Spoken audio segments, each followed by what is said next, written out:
Queridos, a paz do Senhor Jesus a todos. Aqui é o professor Hilton, professor da Escola Bíblica Dominical, professor do discipulado, como vocês já me conhecem.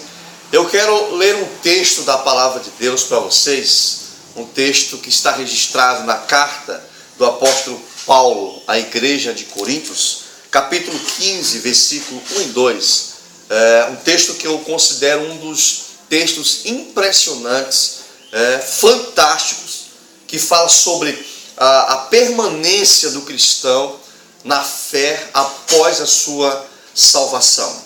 1 Coríntios capítulo 15, versículo 1 diz: Ora, irmãos, desejo lembrar-vos o evangelho que já vos tenho anunciado, o qual recebestes e no qual permaneceis.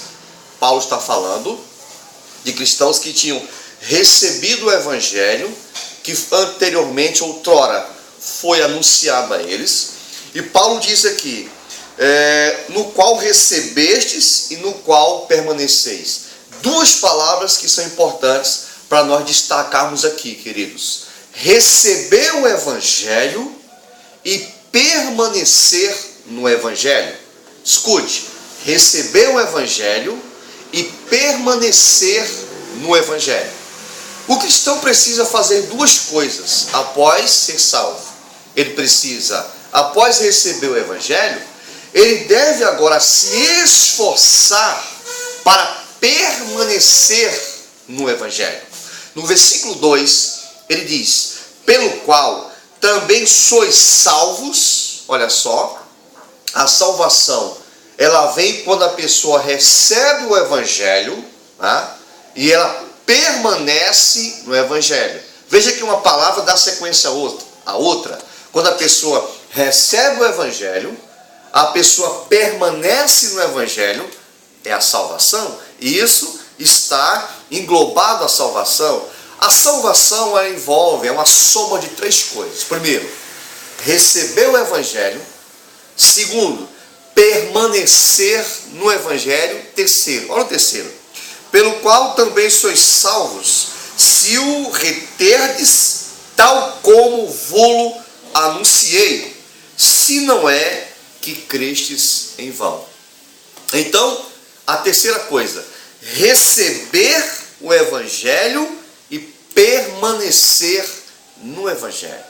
Eu quero convidar você, mediante a extração da ideia desse texto, já que você recebeu o evangelho, já que você foi salvo porque outrora recebeu o evangelho, você permanecer no evangelho. Eu quero convidar você, eu quero estimular você, eu quero lhe dar forças para você ir.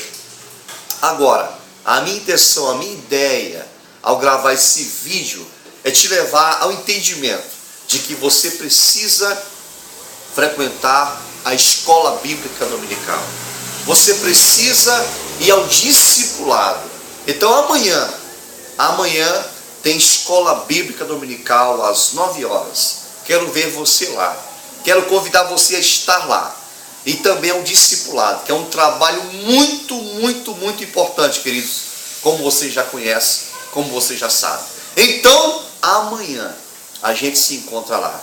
Tá certo? Escola bíblica dominical, discipulado, é lugar de cristão amadurecer, crescer, como disse Pedro, 1 Pedro capítulo 3, 2 Pedro 3,18, que diz: crescei na graça e no conhecimento. Então, eu quero convidar você, você mesmo, já que você recebeu a salvação, já que você está no evangelho, a você permanecer no evangelho na visão de crescimento espiritual. E como é que se cresce espiritualmente, professor? Lendo, pesquisando e estudando a palavra de Deus. Tá certo? Amanhã eu espero você lá. Eu convido você agora nesse vídeo a ir à escola bíblica dominical, discipulado. Jesus diz: se vós me amasseis, obedeceria aos meus mandamentos. João capítulo 14, versículo 15. Então, uma das provas de um cristão provar que ele realmente está no evangelho, estar salvo é ele permanecer na palavra, permanecer no Evangelho. Eu quero fechar com vocês dizendo o seguinte, que todo cristão, ele é identificado por duas marcas. Uma marca é o amor. Jesus disse que todos conheceriam que vocês são meus discípulos, se vos amardes uns aos outros. A segunda marca é a permanência na palavra, certo? Deus te abençoe. Amanhã a gente se encontra na Escola Bíblica Dominical e no discipulado. Querendo Deus, Deus te abençoe. Tchau, fica na paz.